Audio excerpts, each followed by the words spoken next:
should just do a newsletter. Yeah, just a quarterly newsletter. I make it easy. Just put a couple things out and go. How's everybody doing? Good, man. How are you? Very good, thank you.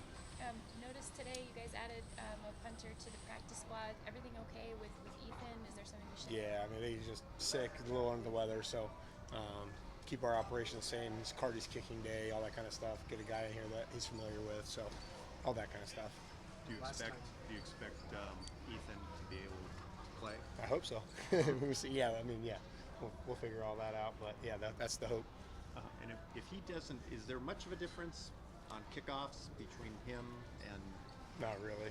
No, Cardi's got a big leg, so he could kick off just fine. Just kind of one of those things where it was like, we know what Ethan did all year last year, and was able to kick a lot of touchbacks, and that was the route we were going, and so take that strain off of Josh in his rookie year, and that was kind of why we did that. But yeah, if Cardi had to kick off, no big deal. Yep. Last time we talked about how Ethan had improved with his placement. Oh, yeah. So how gratifying was it to see that? Yeah. I mean, I think the plus 50s has been a big emphasis for him all off season, training camp into the season, still weekly. For him to put that ball out of bounds in that situation was incredible. You know, obviously a big boost to the team and set up a play in the next play or two that helped us win a football game. So anytime you get rewards like that, the payment, like all the work paying off, it's always gratifying for the player to see, hey, if I just keep doing the right things day in and day out, I can have the success that I'm looking for.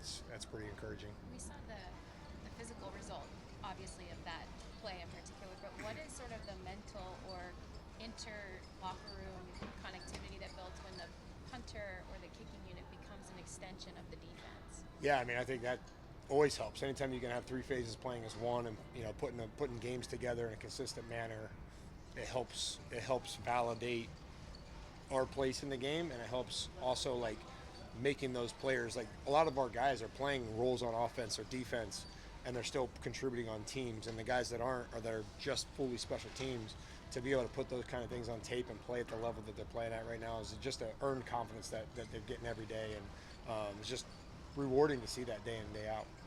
Coming into the season, when we were talking to you about the kickoffs, it seemed like we're stepping into the wild, wild west. Yeah. Now, midway through the season, what's your reaction league-wide? I think it's still up for debate in a little bit of, I mean, if you look at just the pure numbers, you're like, oh, well, it's easier to hang the ball up. You gain a yard or two, actually gain like a half a yard maybe on average, but then you're putting yourself at risk, and a couple kicker injuries have happened this year. Look at San Fran, 2 of them already. And you're like, okay, well, what's the risk reward of that? What's the penalties? Are they getting called? Are they not getting called? The illegal doubles, the holdings, the blocking the backs, the blind sides, all that kind of stuff.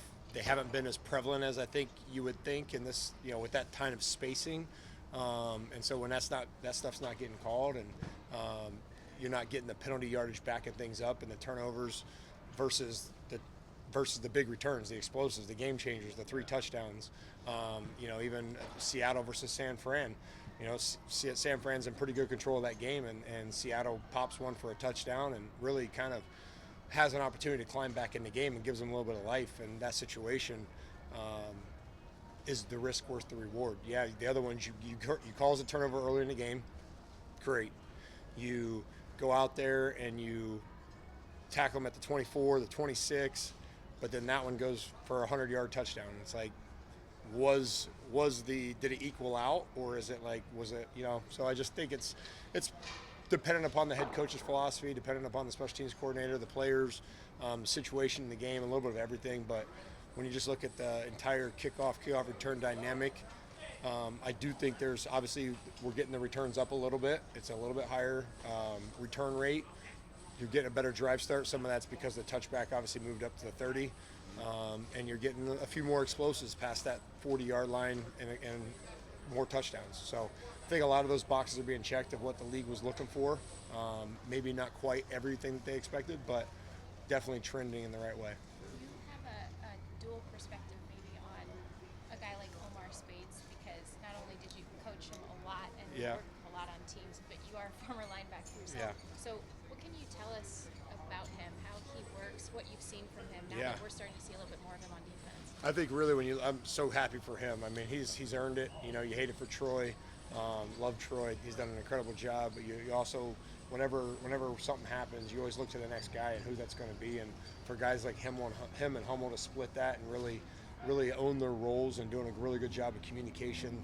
When you look at it, they're both football players. Like, that's the first thing, man. They have good instincts, they have good communication, and they play within the scheme, whether it's special teams or defense. And that's the biggest thing. When you get guys that own their roles and understand it and can contribute in their moments, you can't be happier for a guy like that. Coach, you aforementioned that there's a lot that goes into deciding whether or not to kick the ball out the end zone versus giving opposing teams something to kick. To completely mitigate the risk of explosive, why not just adopt the philosophy of just kicking the ball out the end zone? I think there's a number of teams that have. All right, obviously we're in that category for the most part. I think you see a handful of teams, maybe 5 to 7, that kick pretty much exclusively touchbacks or try to. Some teams will return it from the end zone, and then you're saying, okay, well, they're -7. You're already gaining 7 yards of field position by the time they catch it, because it's no longer the hang time where everyone's getting down the field that matters. It's where the ball's caught. So if they're 7 or 6 yards in the end zone, everyone's leaving when the ball's caught, kickoff team and kickoff return. So it's all this timing and spacing now comes out of play for the return unit. So if they want to bring it out from 5 or 6, 7 deep, you have an opportunity to avoid and create those tackles inside the 25-yard line if they want to take the risk of bringing it out. And then you have a handful of teams that say we're going to put everything on the ground, pretty much like the New Orleans, Cleveland. There's a handful of teams that are like, we're going to make them return everything, and we're going to get better at returning or at covering kicks than teams that aren't returning it a lot. And there's points of both, right? I could see both sides. Just again, depends on the philosophy. The guy, I think a lot depends on who you have, who you're playing against, and what your team is. And I think all that has to play in. If you're just looking at it from a siloed one perspective of just special teams, you're not doing your team a service. And I think that's the number one important job for a coordinator, is to say, hey, what is our team? What are we? Do we need 2 yards? Do we need to gain 2 yards and put them at the 28 or the 27 versus the 30? Is the risk worth the reward for what we are? Some teams it may be, some teams it may not be. Some teams may say, hey, our offense isn't getting it going. I want to bring it out from 3 or 4 deep. I'm okay with the drive start at the 23 or the 24 with the penalty, but we have a chance to have an explosive. We have a really explosive returner, X, Y, and Z, and that's up for debate for everybody. In terms of just blocking philosophy, is flattening a defender more important than vertical replacement? There's, again, different philosophies on that. I don't guess necessarily get into our scheme as far as that. No, you're good. That's a great question. Yes, you can create horizontal and vertical seams, and it depends on what you want to do and what your philosophy is as far as returning. But yeah, that's a great question. So when they run out on the field, is it with a game plan, like he's going to kick it out of the end zone?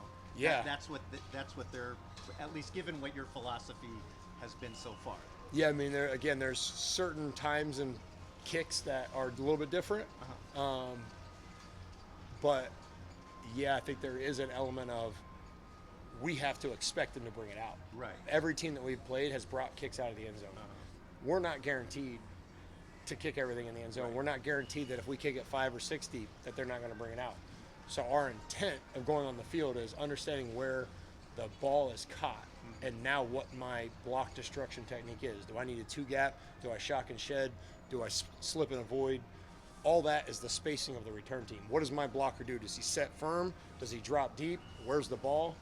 All that has to come into play, and we're all going on the catch, so we have to make that at a full speed decision right there of how our plan of attack is. But yeah, the mindset probably for most of these guys, and that's my job as a coordinator, is to keep them geared up for the one that happens, the one mishit, the one they bring out. We have to make them pay if they do that. Well, that's what my follow-up is going to be. So is the worst nightmare, we're going to kick it deep, but it goes off the side of his foot, and now it's just kind of rolling around? Oh yeah, I mean, that's 100%. 100%. We got to go. I think that's one thing that we have, to the guys' credit on our team. We have exploded off on the kickoff like it's coming out. They can blow it dead or take a knee or do whatever at that point, but we are going to take off on the ball is hits the ground or is touched.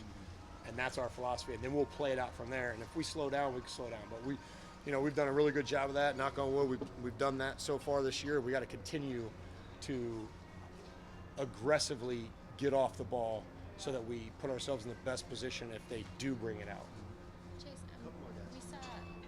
we've seen Josh be Yep. What did you see from him? Can you take us inside, like how he reacted to that or responded to it? Yeah, I think just he was dealing with some stuff and different things as everyone does throughout the year, and just body didn't quite feel right, and was having a little trouble feeling where his leg swing speed was and things like that, and it was just about trusting it, and it got back to that, and it was great to see all four of them go through last week. He's done a great job in practice and attacking the ball, and so I think he's in a really good place. There was nothing like mentally or nothing like mechanically. He just wasn't feeling great, and sometimes that happens, and we got to work through it. And the goal, and if you talk to kickers around the league that are really successful for a long time, on your off days, can you still be good? And that's the challenge. And for the most part, he was, right. He missed a kick here and there, but like he still had enough to get through a game in certain situations and make the kicks that mattered. Now we want to make them all, right? We want to make them all, and that's our job when we go on the field, is we expect 3 points. If Josh was a Dodger hitter, he was a Dodger batter, Ooh. who would he be? Ooh, man. I mean, Freeman, clutch. I mean, it is what it is. Like, you got to come in the clutch time. Perfect. Appreciate y'all. Great question.